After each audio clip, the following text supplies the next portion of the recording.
મનસુખભાઈ રાજકારણમાં કેવી રીતે આવી? હું રાજકારણમાં થોડો મને રસ પહેલેથી જ હતો. અહીંયા આર્ટ્સ સાયન્સ કોલેજમાં જીએસ હતો. ત્યાર પછી થોડુંક લોકોના પ્રશ્નો ઉઠાવવામાં, વિદ્યાર્થીઓના પ્રશ્નો રજૂઆત કરવામાં એક સમજ આવી ગઈ હતી. પછી ગુજરાત વિદ્યાપીઠમાં પણ હું જીએસ રહ્યો.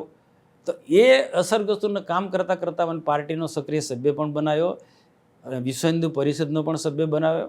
ગુજરાતમાં બહુ ગણે ગાંઠે લોકો ડબલ રોલમાં કામ કર્યું. વિશ્વ હિન્દુ પરિષદનું પણ કામ કર્યું મેં એ સમય દરમિયાન 82 પછી, અને પાર્ટીનું પણ મેં કામ કર્યું. અને વિધાનસભાની ચૂંટણી 84માં લડ્યો. એટલે રાજપીપળા વિધાનસભા તમારે લડવાની છે.